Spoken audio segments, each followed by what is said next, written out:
I can't imagine a more important time in the history of the Jacksonville Jaguars. The countdown is on. 6 days to the start of a new era. You watch what happens to this fan base when we start doing what we're supposed to do and win some damn games. 5 weeks from the regular season opener in Houston. I want to win. I want to win. On this steamy summer Sunday, Urban Meyer and Trevor Lawrence tour to debut. The whole league is waiting for. It's going to be cool to see this grow and build, and I think for sure the best is in front of us. But we're not there yet.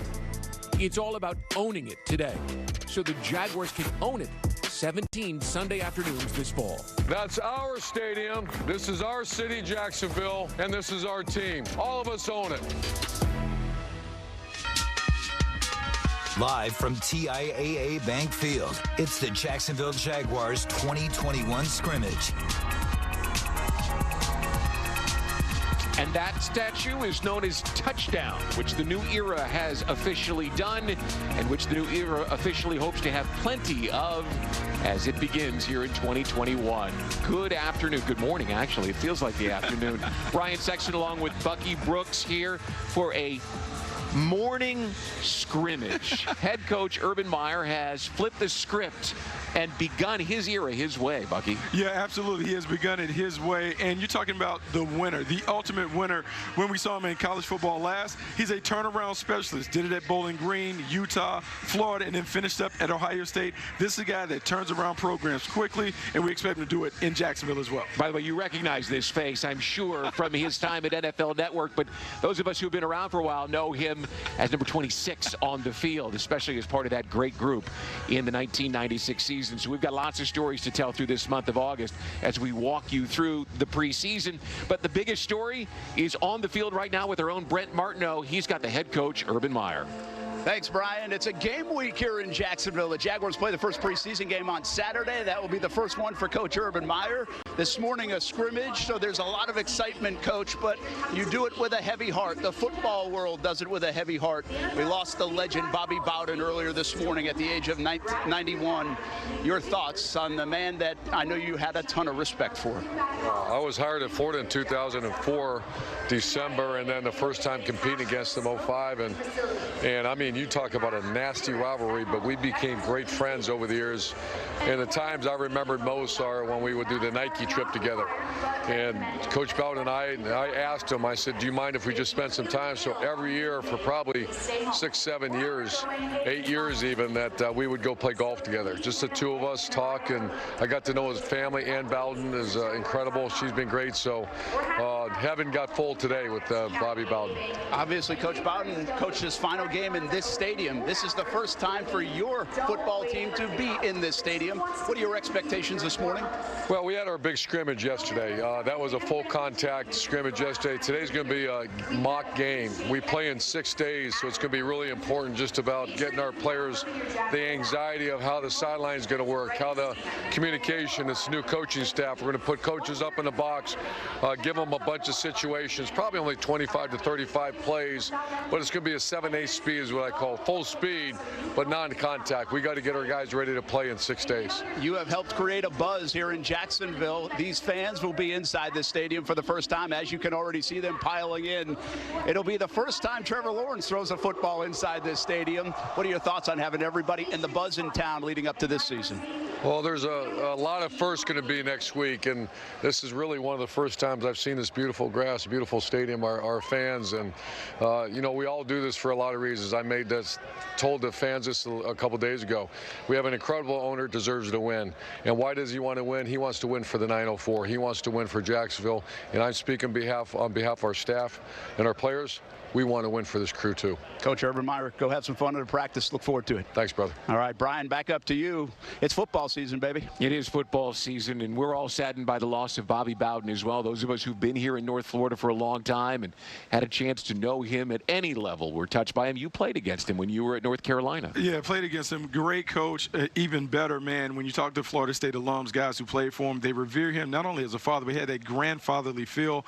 He sorely will be missed in this area. His legacy will last a long time. All right, let's move to Tico Hot Takes, the big stories that we've got for you today as the Jaguars take the field for this workout and scrimmage. And the first one is obviously the new era. We touched on it. Hey, look, there's been new eras in Jaguars football, but none as big as this one, with a coach and a Hall of Fame pedigree. No, nothing like it. We talking about Urban Meyer, a Hall of Famer in college, who is now taking a step up to the pros. Can he put in place a program that works at this level? When you think about the energy, the commitment, the accountability that he's putting on the players, I certainly expect him to have success because he's had success everywhere he's gone. Well, and the question has been, is this a guy, how does it translate from college to pro?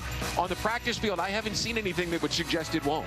No, I think it will. I think it absolutely will, because the one thing that he has is a ton of confidence. He knows that his plan works, and when you stand in front of the room knowing that you have a plan in place that works, players buy into that. We will see them buy in. He's a guy who has said publicly that he wanted his players here, and obviously it's professional, it's different. That's about the biggest adjustment that he's had to make, is the fact that it's not a college program.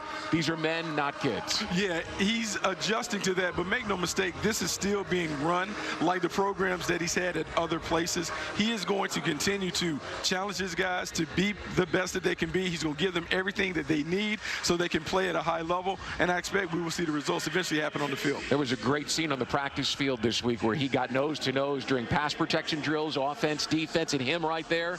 It was fun to see. His energy, his intensity level are big. Our next Tico hot take is the other really big story, and that's the quarterback, Trevor Lawrence. You did a great podcast with your buddy Daniel Jeremiah, and you went deep into this kid and what he's been able to do from middle school to high school to college.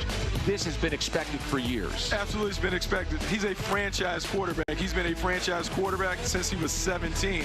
You're talking about a kid who was the #1 quarterback, #1 overall recruit in the land. He led his high school team to 41 straight wins, goes to Clemson, freshman year wins the national title, finishes up as the #1 overall pick. And I think what Urban Meyer and the Jaguars saw in him, he's a winner. Winners want winners, and that's why he is here. He's a QB1 for real. The first time he walked onto the field, the first time that he threw a pass, the first time he gathered the huddle, the overriding sentiment was he was made, he was born, he was built to be a franchise quarterback. He absolutely is built to be a franchise quarterback. It's not only the look and the prototypes, the prototypical dimensions that he has physically, it's just the energy that he brings to the huddle. Because he's had so much success as a quarterback, because he's won at every level and won big at every level, he expects the wins here. Guys feed off their confidence, and we can kind of feel the energy and the buzz when we walk around the building. He wears 16 because his family's from Nashville. He grew up a Peyton Manning fan. I learned that on your podcast. Oh, yeah. Peyton Manning threw 28 interceptions as a rookie. So even the very best of these franchise quarterbacks have moments. Where do you think we'll see them in Trevor? Because so far, so good. Yeah, so far, so good. But he's going to have some of these rookie moments because they're the growing pains of playing a rookie quarterback. The one thing that we are hanging our hat on is that his confidence not going to waver when he has some of those moments. Look, he is a guy who is very impatient when it comes to the winning process. He wants to be great from day one. And so my expectation is we will see some growth, but he is going to be a great quarterback in Jacksonville, and that makes a world of difference when you're trying to build a title team in the 904. His resume speaks for itself. How about this? He's never lost a regular season game. Not in high school, not in college. It doesn't have to start now. Maybe he's one of those guys. Wow. Maybe. Who knows? And see, that's the kind of hype that's been around this kid. And again, from your podcast, middle school, the high school was looking at him. High school, colleges were looking at him. College, professionals were looking at him. This is not too big for him because the spotlight has been on him since he was 11, 12 years old. Yeah, he's always been a big deal. I haven't known him since he was in high school doing the Elite 11 process. He was unflappable. I think the one thing that you worry about when guys get that kind of attention, are they too cool for school when it comes down to it? He has always been a very humble kid, a guy who really makes his way like one of the guys with his teammates, and I think because of that, his teammates play well for him. I expect him to be a franchise quarterback, and I think we will see those results happen very, very early in his career. It's fair to say Urban Meyer is here because of Trevor Lawrence. He had a Hall of Fame college career, had a great job in television working with Fox, didn't need to come out, but he couldn't pass the opportunity up to work with Trevor Lawrence. Yeah, and I think that's what happens when you have a great quarterback. Coaches know that the quarterback position not only is the most important position on the field, but it's the biggest deciding factor in whether you can build a championship team. When you have the #1 overall pick, you have an opportunity to get a guy who's a generational talent, and Trevor Lawrence. I think it makes the decision easy for Urban Meyer to come out of retirement and really put his credentials on the line to step up and go from college to the pros, because he feels like he has a quarterback that's the ultimate difference maker. You know, one of the things that he's been able to do early on here is enact massive change. Take a look at this. This is what he is going to be able to do with that national championship. The facility that he asked for back in January when he was going through the process is right there on your screen right now. That is a world-class facility. They've talked about it in Jacksonville, but they're finally getting it. That's how much weight he brings to this equation. He absolutely brings that weight. When you think about Urban Meyer and the culture that he promotes, he talks about championship expectations. And so the only way to really build champions is you have to treat them as champions before they're champions. That means in everything that you do, it has to be in a first-class manner. The facilities, the food, the nutrition, the strength and conditioning, everything that touches the players has to be done at a high level, because in return, the players will produce at a high level. Urban Meyer is committed to that. That's why we're seeing so many changes. Well, and he told Brent, you heard it right here at the very top of our show, that the owner will do whatever it takes to win. So he wrote a big check to bring Coach Meyer to Jacksonville, and he's writing a big check to give him those facilities. And obviously, they were very active in free agency, building a big, talented, athletic team. The commitment level, I don't think can be questioned. No, it absolutely can't be questioned. Shah Khan, the owner, has done a great job of giving Urban everything that he needs. In turn, what we're seeing is a different looking team. When you get a chance to check out the Jaguars, bigger, faster, stronger. That's been the motto. That's what Urban has talked about. This is a team that looks like a heavyweight contender on the turf, and that's the first step towards becoming respectable and eventually being a championship team. Rarely do you see a team that won one game the year before show up the next summer and look like they're ready to contend week in and week out. Just go compete. Generally, you have to build.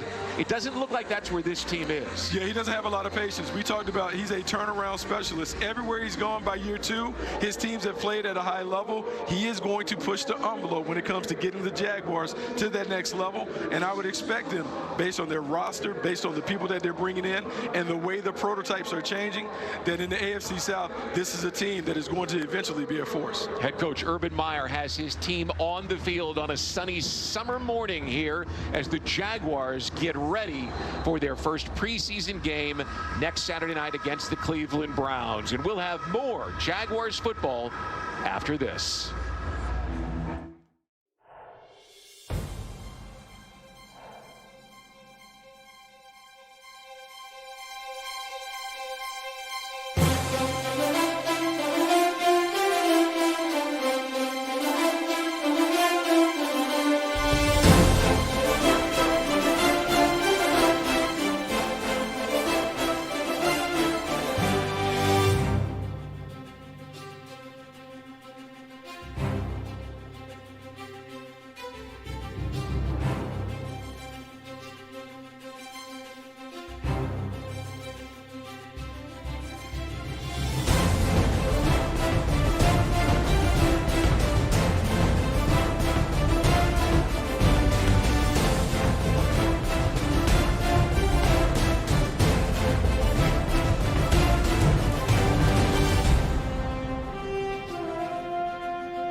Jaguars football is brought to you by TIAA Bank. Created to serve, built to perform.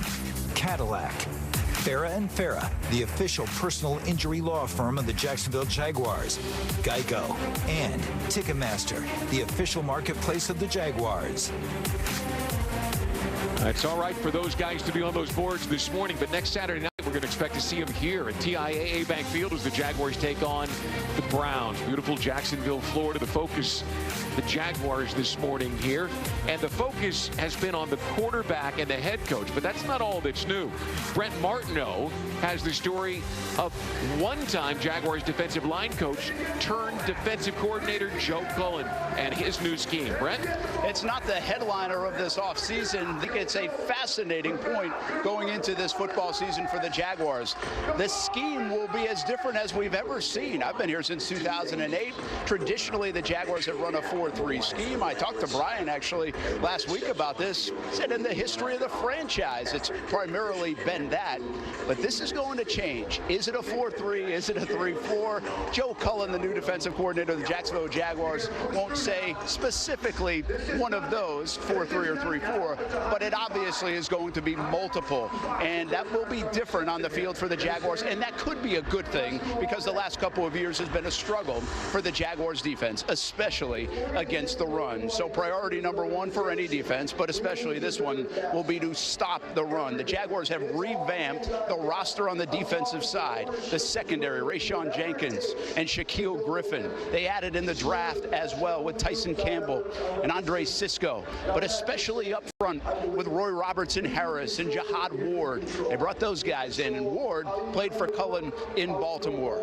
It's a fascinating part of the upcoming season. Joe Cullen's defense, a first-time defensive coordinator in the NFL. He has done it at the collegiate level before, but a first-timer here in the NFL, and it's good to see Joe back, Brian. One of the really good guys who's ever come through Jacksonville, and he had great success in Baltimore. A lot of guys have had success in Baltimore and then made their way into head coaching positions.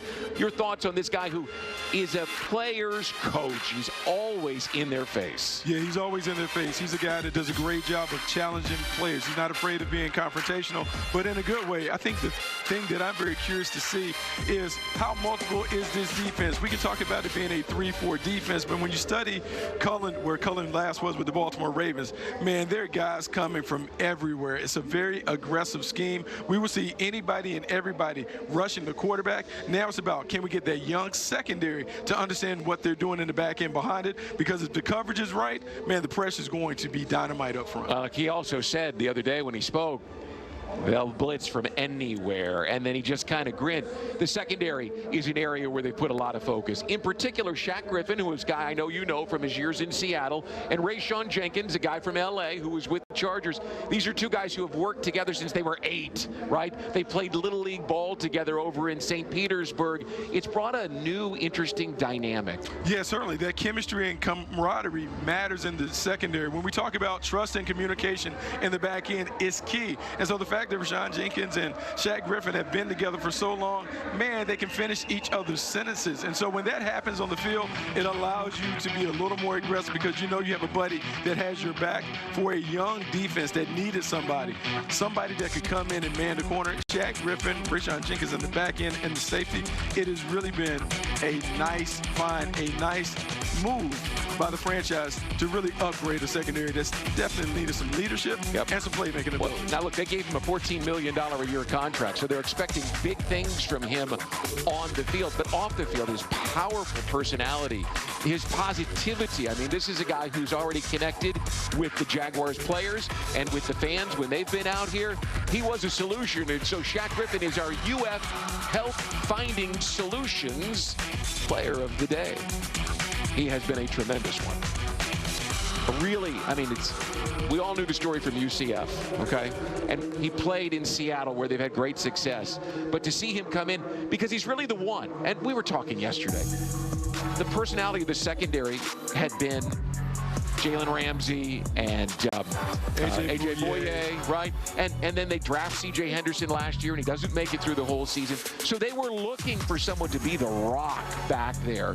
And do you see this as a guy on the field who will make those kinds of plays? Absolutely. He's a one-time Pro Bowl. He's a guy who is comfortable being the number one corner, meaning that he takes on all comers. He takes on the number one receiver on his end, and then you really figure out how you need to play on the other side if you need to protect the corner. The thing that I like about Griffin is his ability to play a variety of coverage. He can play bump and run. He can play off and shadow. It allows Chris Ash and those guys to really do some different things in coverage. We won't just sit and see this team sit in a single high defense with the corners locked up. We'll see multiple coverages because that will allow them to really come after the quarterback with the pressure that Joe Cullen wants. C.J. Henderson started the training camp with the COVID-19 reserve list. He came out to practice yesterday. He was the 9th pick in the draft last year, a guy who at that spot is supposed to be a shutdown guy. What do you see as his potential in his second season? Well, he's very talented. He's talented. He has all the tools that you want to see in an elite corner. He has to step his game up. He has to be available, and he has to be reliable when it comes to playing his assignment and being able to cover some of these top guys. Shaq Griffin will take some of the pressure off of him, but he still has to play like a top 10 pick. All right, the Jaguars new and improved in so many ways this season.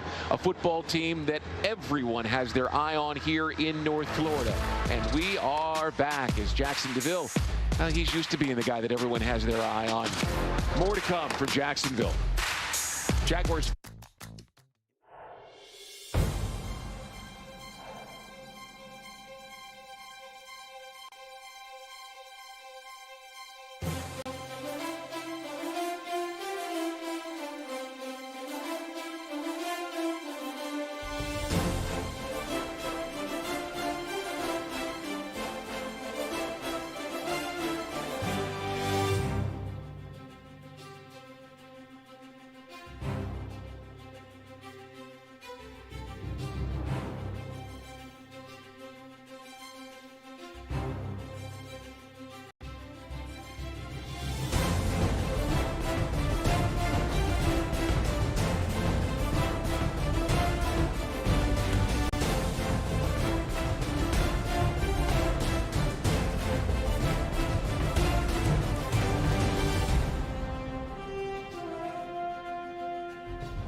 Guard Station, historic building on the scene in Jacksonville Beach.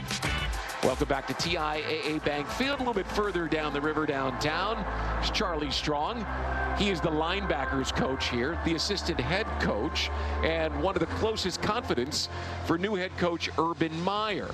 He does a little bit of everything with the defensive side of the ball, but he's got a really interesting player that he works with as the linebackers coach, Bucky Brooks, and that is Myles Jack, who moved to the weak side last year and had an all-pro caliber season, if not the accolades that go with it. Absolutely. He's an athletic playmaker, very disruptive in what he does. And what we finally saw is he utilized all that athleticism that we've been talking about since he was at UCLA as a two-way player, running back and a linebacker. You see the speed, the athleticism, explosiveness. He can rush off the edge. He can cover tight ends down the seam. There's nothing on the field that Myles Jack can't do.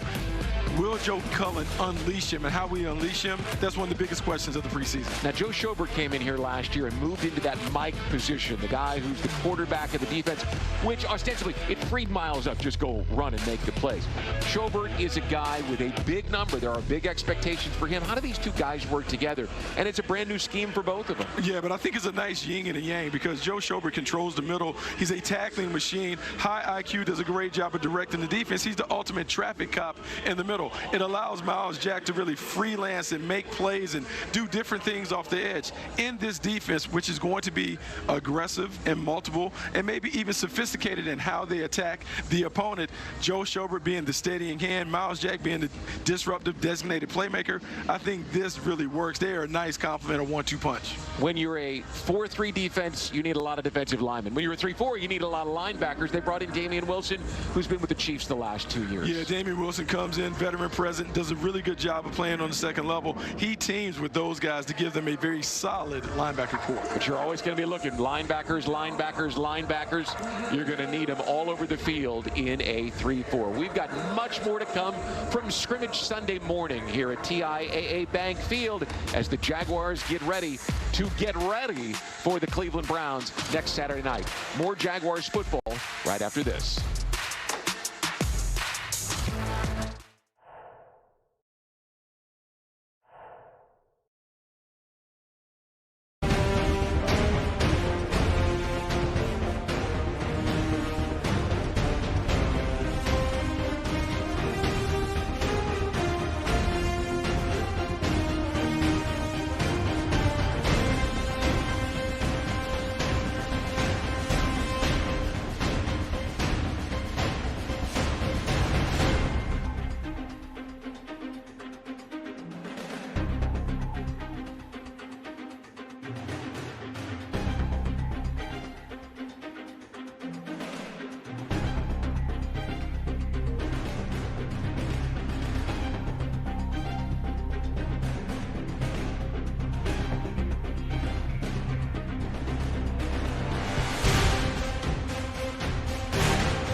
Jaguars football is brought to you by TIAA Bank, created to serve, built to perform.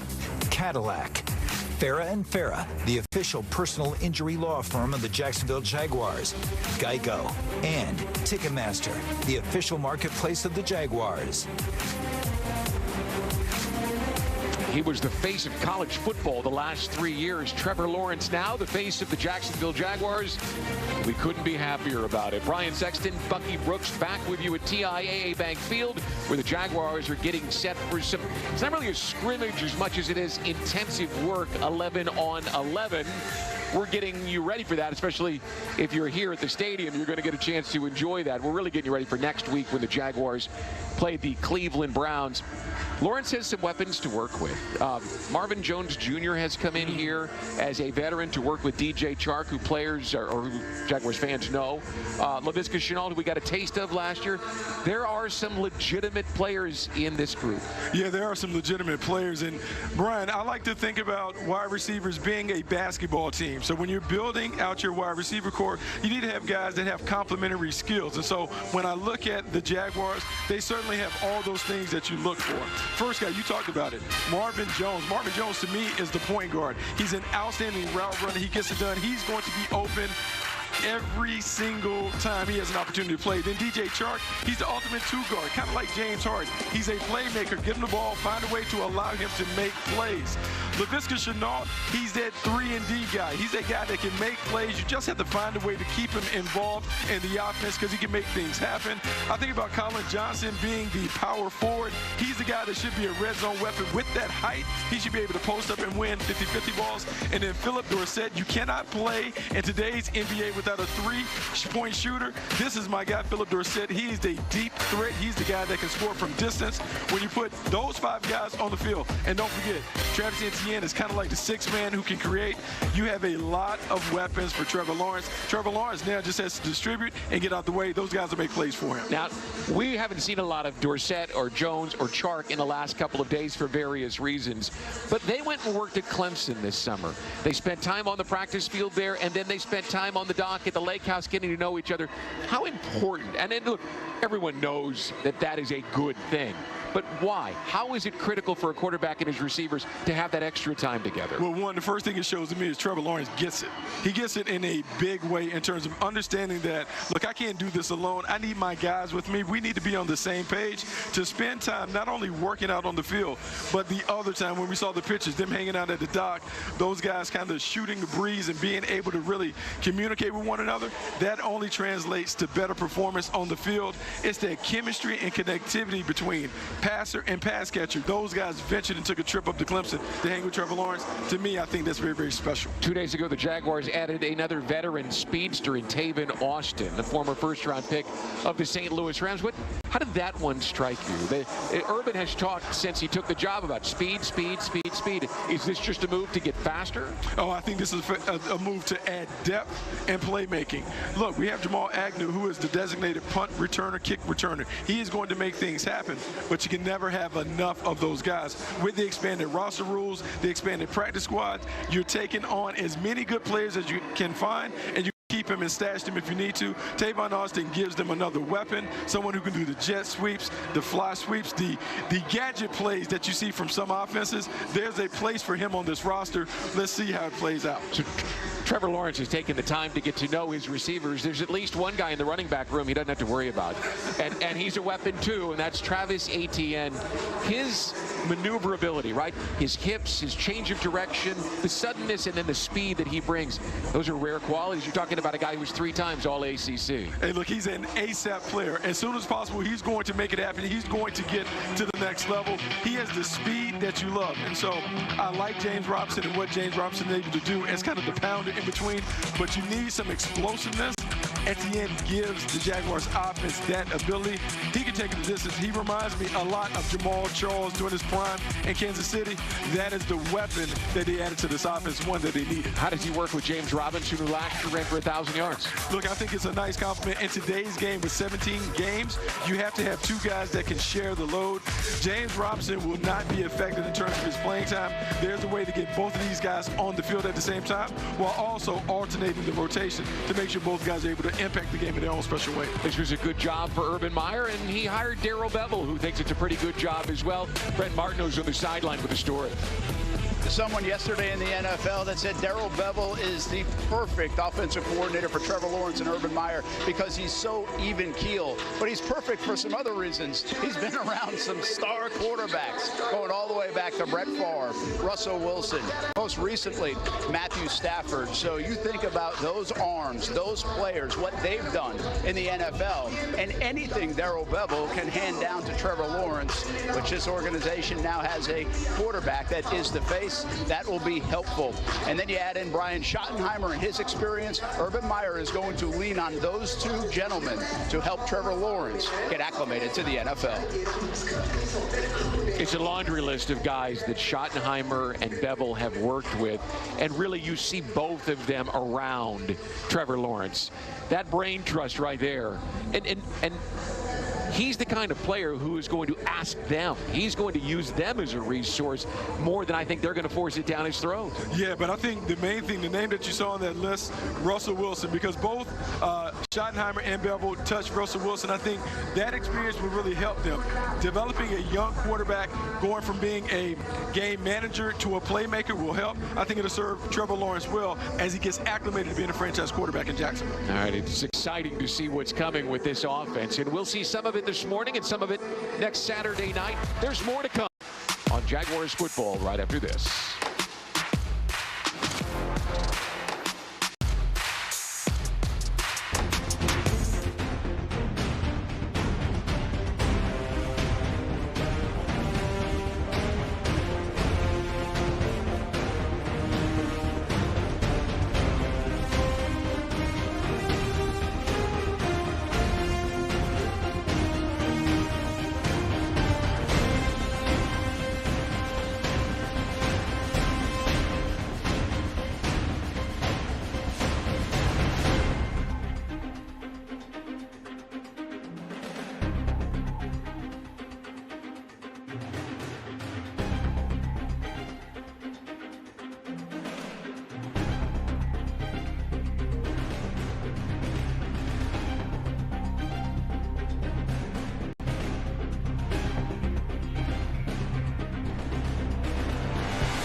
It's the all-new Jaguars Prowl Pass. You get 9 home games for $225. Visit Jaguars.com/prowl to get your pass today. A look at the new park there where the old landing used to be on the beautiful St. Johns River. Oh, and one of the new landmarks in Jacksonville, quarterback Trevor Lawrence. And anywhere I have been, the question is, yeah, but can they protect him? Look, Bucky, this offensive line was better than they were given credit for last year, and they've been made even better with the addition of a young offensive tackle. First, your overall impressions of the line. Look, I think the line is really, really solid. I think when you look at this veteran offensive line, they can move bodies. As we say, move furniture. So the running game is going to be solid, but then it's the protection. Being able to protect the king, as we say in chess. Making sure that Trevor Lawrence is unaffected. He's able to throw from a comfortable pocket. They certainly have the pieces up front to do it, but man, You have talked about it. We've talked about the buzz has been all about Walker Little. Walker Little, the second-round pick from Stanford, is everything that you look for in an offensive tackle. He has the size. He has the pedigree. This is the #1 overall recruit back in 2017. Goes to Stanford for 2 years. He's outstanding. We haven't seen him play the last 2 years, but when you show up at training camp, he is the buzz. He's everything that people talk about. And my guy Tony Pacelli gave him the thumbs up, and it's definitely merited. In a pass protection drill the other day, no matter who lined up against him, he dominated. Put guys on their back and showed. Which brings us to the question that everyone's asking: shouldn't he be on the field at some point? And how do you adjust things to get the best 5? Now, it's an interesting question, Bucky, because this group is going into its 3rd season together as a starting 5. Do you make changes now? Oh, look, you got to put the best 5 on the field, and it's tough because you talk about the chemistry on the offensive line is everything. So many subtle communication nuances that have to be worked out and agreed upon. When you have this veteran offensive line, they're able to do it in their sleep. But now you have a very talented player. We haven't seen a preseason game yet, but if he plays like he's practiced, he absolutely is going to push for time. And then it's about how do you reshuffle the deck to put the best 5 on the field. That's a great problem to have if you're the Jaguars. I walked away from that drill thinking you couldn't keep this kid off the field. And if that means moving Cam Robinson to right tackle, by the way, he played some right tackle, Walker Little did, on the practice field yesterday. One other area that this offensive line is strong is depth. Who's from a small school, Division III school, looks like he has totally transformed his body. Tyler Shatley's been nothing but a standout backup guy here for years. And then you got Will Richardson Jr., who's played guard and tackle. So not only do you have your starting 5, but you've got 4 other guys, 7 of which will be active on game day. You know, that's great that you talked about it. Right there, you just listed off 9 guys that can play.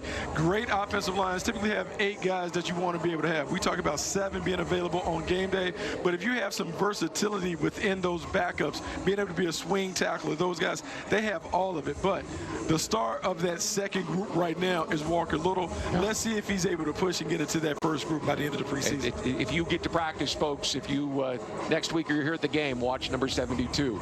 It is a sight to behold. All right, the defensive line. Hey, look, last couple years around here, stopping the run has been a massive challenge. Last year, they gave up 4.7 per carry, and 4 teams ran for more than 200 yards. I mean, that's a big red X, right, that Urban Meyer and his new defensive coordinator, Joe Cullen, have to address.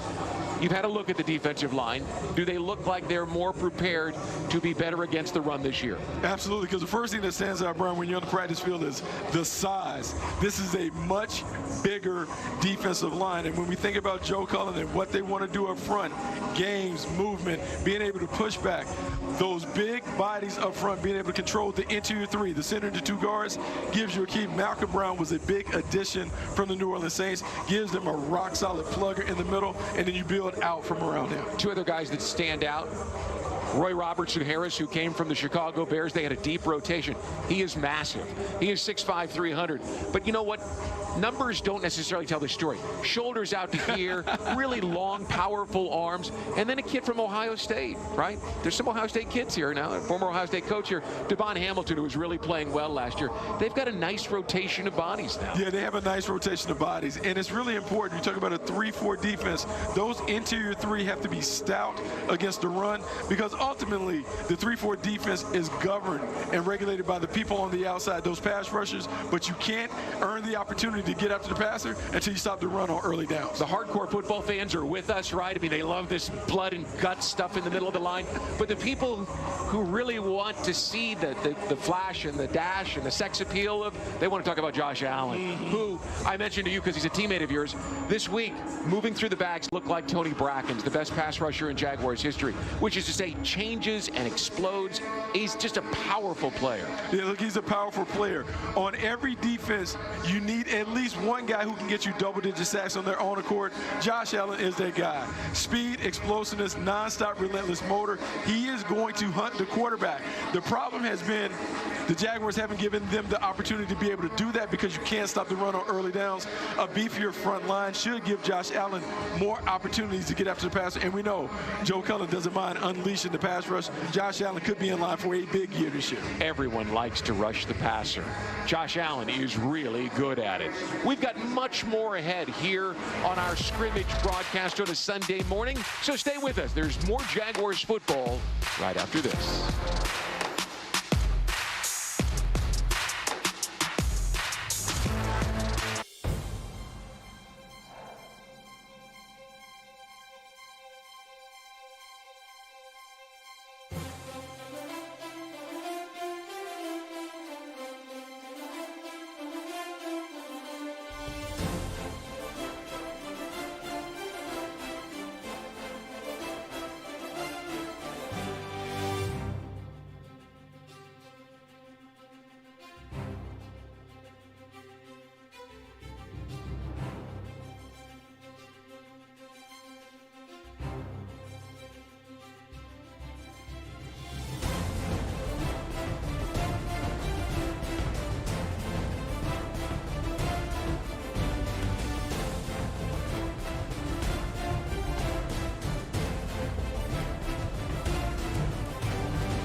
are ready to win on and off the field. Learn more about how the Jaguars are moving the chains on downtown development by visiting firstdowntownjacks.com. Welcome back on this Sunday morning, live from TIAA Bank Field. It's the Jaguars scrimmage live on Jaguars.com, also live on Fox 30, and we are joined right now by Jaguars President Mark Lamping. Well, you got a nice crowd on a Sunday morning. It's a game week in Jacksonville. There's a nice buzz around here. Oh, it's great to see welcome people back into the bank. And if you think about it, in terms of our limited attendance last year, this is the biggest crowd we've had here since 2019, so that says something. Urban Meyer, Trevor Lawrence, there's a buzz about the football team, but there's a lot of momentum you guys have in downtown Jacksonville. Can you give us an update? Well, there's a lot of potential downtown Jacksonville to begin with, and a lot happening on so many different levels. We're really excited about the progress we've been making. We've learned a lot. We've been in the community virtually all over, talking to residents and Jaguar fans and getting their input, and things are progressing. We're making progress. The next 2 weeks are really key for us as it relates to the stadium in the future. And I know a lot of people have heard this before, but if you're interested in what's going on, go to firstdowntownjacks.com and you'll be able to learn about it and hopefully like what you see. You can see a lot of transparency if you do go to that website. How has the communication been? How has it been received going into this next couple weeks? I tell you what, I painted in most of these grassroots. We call them community huddles. And not everybody can agree on everything. That's an impossible objective to have. But I tell you the one thing that I really felt great about was, whether people supported what we were doing or not, we all shared one common goal, and that's what we all want the best thing for this community and all of us that are blessed to live here. So it's been a great process. Brett Martineau here with Jaguars team president Mark Lamping. Are you excited for the football part? It's been a long off season. Well, how can you not be? Enjoy the honeymoon while it lasts until they start keeping score. But there's a tremendous amount of excitement. There's a lot of energy. You see it from the fan base. Our fan base has deserved better football for a long, long time, and hopefully we're on a path to be able to deliver that. Good luck with the project inside the stadium and outside as well. Thank you very much, Brent. Mark Lamping, team president of the Jacksonville Jaguars. More from the Jaguars scrimmage Sunday morning here in Jacksonville, TIAA Bank Field, live on Jaguars.com and Fox 30 coming up.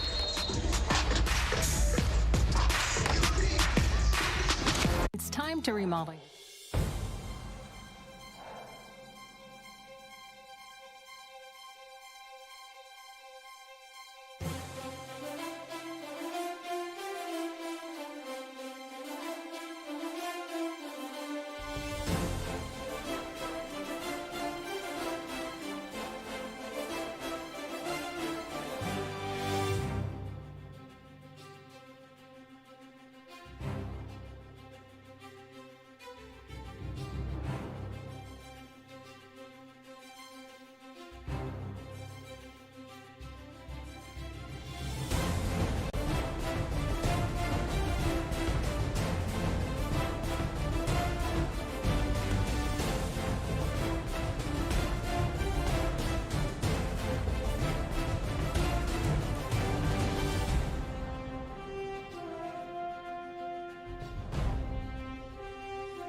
parks in downtown Jacksonville. Though you just heard Mark Lamping, the Jaguars team president, say that look is going to change in the very near future, and it's exciting. It's exciting to be around this franchise right now with both what they're planning to do to help downtown develop and grow into its future and what they're planning to do with this football team to fill this stadium Sunday after Sunday. Yeah, no, it's a very exciting time. Obviously, the Urban Meyer era, which coincides with the Trevor Lawrence era, there's a lot of excitement brewing. Like it hasn't been, it's been a long time since we've had something to be really, really excited about in Jacksonville. And I think we sense a change. When you're around the players, when you're around the team, I think you sense a little different bounce in their step, a little more swag. And so this is all about Urban Meyer coming in, changing the culture, and we can't wait to see it play out on the grass. Every franchise gets its moment. We thought maybe along the way there had been different moments in Jaguars history. This is this franchise's moment. And they're getting ready in front of the fans here. About 19,000 people on hand at TIAA Bank Field on a sunny summer morning to watch this team. We're not showing you, we've kind of been dancing around it, we're not showing any play-by-play of the game on our broadcast today, and Urban Meyer's got a little advantage and he wants to use it. Yeah, he wants to use it. What typically most coaches do their first year in, they don't want to show anything to the rest of the league. If you put it on a TV broadcast, other teams will look at it, get an early jump on what the Jaguars may be doing. So he wants to keep everything inside. But today, this is really what we call a mock game. It's a mock game where they'll go through some situational things to get used to the protocols of how a game day will exist. Because remember, it's been a little while since Urban has been on the sidelines. So understanding how to get situations in, substitutions in, dealing with halftime, all those things you want to rehearse, because when you run out for real a little bit next weekend, you want to have all that hashed out so it looks like a good product on the field. So we're not showing that today, but of course next Saturday night you and I will work the Jaguars game against the Browns. Then they'll play Monday Night Football against the Saints. And then you and I will finish up the preseason a couple of weeks from now at Dallas. You only have to come halfway across the country from Los Angeles to get ready for that one. So there's a lot that has to get done, but as you can see, there's plenty of time to get the work done. Yeah, plenty of time to get the work done. But now it's the transition, because some players look great doing off-season workouts. Other players look great just in training camp. But now it's about the real evaluation, which are the games. And so the Cleveland game, the first game, it is really an important game for all of the young players, because the depth chart changes after that first game. So that first impression leaves a lasting one in the minds of coaches. You want to hit the ground running if you're a player trying to earn a spot on this team. You know, I know everyone wants to focus on the quarterback. We've spent most of this broadcast focusing on the quarterback. But in the preseason, I look for whether the football team can run the ball, meaning establish what they want to do on offense, and whether they can stop the run. Because if you can do those two building block things, well, then you can build everything else off of that. Yeah, and also, you talk about a preseason, it's the first time that you really get a chance to go live in a game. And so typically the running game takes a little while to get on track, because it's the first time that the big boys have been able to move people off the ball. And so you're right. You want to look and see who can control the trenches in those preseason games. It kind of gives you a glimpse of what the regular season could look like if you have success very, very early on. Well, and when you've got a quarterback like this one, with a running back like Travis Etienne and James Robinson, play action is a huge part of your repertoire. So yeah, absolutely. The running game is the young quarterback's best friend. I would expect to see the Jaguars lean on that early in the season until Trevor Lawrence gets acclimated to the NFL game. There's so much to be excited about with this Jacksonville football team right now. The Cleveland Browns come in here. You were there last week with the NFL Network. It's going to be a nice test out of the gate. Yeah, nice test. A very talented roster from the Browns. This will let us and the Jaguars coaches know what they're dealing with their team as they stack up against the Browns. All right, so we're going to go watch the Jaguars play. You come join us next Saturday night right here and watch the Jaguars play as we start preseason action against the Cleveland Browns. For Bucky Brooks, for Brent Martineau, and our entire broadcast team, thanks for spending part of your summer Sunday morning with us. And get ready for a great 2021, everybody. Enjoy the rest of your weekend.